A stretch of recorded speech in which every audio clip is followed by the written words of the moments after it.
Hello everyone, this is Alexander Larry from Singapore. I'm in the Sky Lab Gardens. I wish I could show you some of the background and some of the buildings that you're familiar with. I might cut to that later on.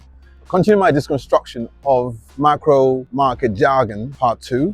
I'm going to try and explain what the interest rate is from the USA and why it's so important. In trying to explain it to my family and friends who ask me how they invest in crypto, I'm going to then get to explain it to myself to get some form of clarity so that I can understand what the hell I'm talking about. All right, I'm going to take a stab at explaining the recent Federal Reserve hike, lowering, hawkish, dovish. Is it a bird? Is it a plane? Or is it Jerome Powell? I wrote that myself. So is everyone seated? Then, shall we begin?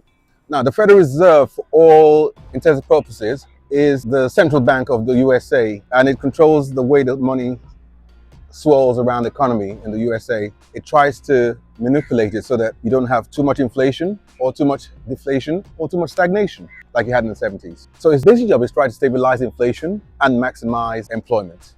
And it does this by controlling the money supply and circulation in the USA, which also dictates what happens abroad, because the US dollar is used as a way of measuring people's purchases and sales, especially when they're dealing with currencies that are a bit bad, really, should we say. The Federal Reserve rate cut or rate hike dictates the rate at which banks lend each other money. Now, is that clear?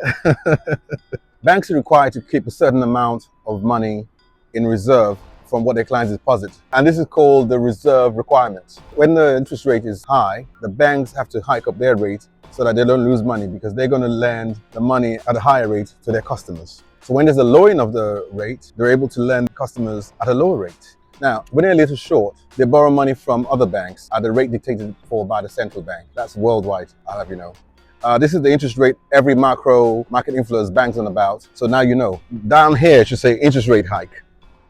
If inflation is rising and people are spending like there's no tomorrow, the Federal Reserve hikes up the rate to try and stop people spending and going reckless and trying to get people out of a job. It's funny that they want people unemployed, but they do want a certain amount of people employed.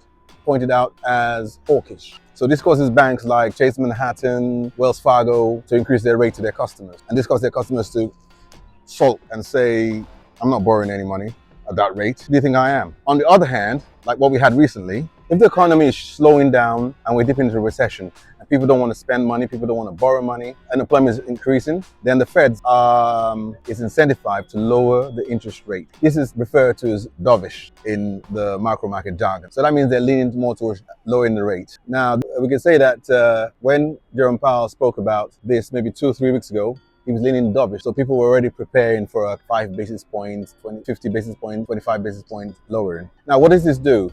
When they lower the interest rate, it allows banks to lend out money at a lower rate, which allows individuals to go and borrow money to buy luxury goods, property, allows businesses to buy equipment, hire more people, put a few more cushions in the office, and buy a table tennis thing and put it in the office, because everyone starts feeling good and everyone starts spending. And when they spend, this creates a good economic atmosphere. We had this after COVID, when people had all that COVID money, start spending it on luxury goods, food, holidays, somewhere here. About 8 times a year, a bunch of people appointed from the Federal Reserve get together and decided what to put their interest rate as. This is called FOMC, F-O-M-C, which stands for Federal Open Market Committee. Yes, got that right. Depending on the outcome, they hint on whether they're going to be dovish or hawkish. Since the Depression in the 30s, the Fed, I think they came around just a few years before that. The Fed has used various methods to control the spending of the population. They've used things like buying back treasuries, buying back corporate bonds, buying back mortgage-backed certificates, and introducing rate cuts, QE, basically. But this QE thing was basically invented, well, by Japan in 1989, where they bought bonds of companies to actually sort of give them money in exchange and flood the market with money. And in 2008, when we had the crash, the US government sort of borrowed this idea. They've been using it ever since. This somehow managed to lock itself onto a 4-year cycle of the election. So when the election is coming around, they tend to want to do some quantitative easing to pour money into the population so as to give them a feel-good factor and make them vote for them. This also coincided with the year of the Bitcoin halving. I don't know if Satoshi actually planned this, but it's kind of correlated, but they're not kind of joined together. There's a YouTuber called Virtual Bacon who explained this as the M2 global money liquidity. And I'm going to do a video on that later on. because I really enjoyed that, and that tells you why the all-time highs varies through the last 3 cycles. Now, immediately after a rate cut or rate hike, let's take the rate cut.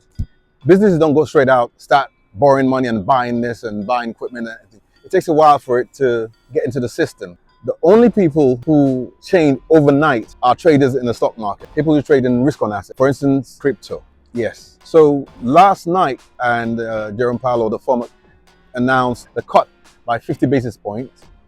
Crypto rates started rallying. They're forward thinking, like stock market. And so as soon as it's announced, you can see the change in crypto, because crypto is 24 hours. But it will take a while before that comes into effect. Now, central banks, by buying these bonds, sort of deposit cash into the hands of should we say, their friends or companies. And these people feel like they're largesse and start spending money anyhow, or as they say in Nigeria, anyhowness.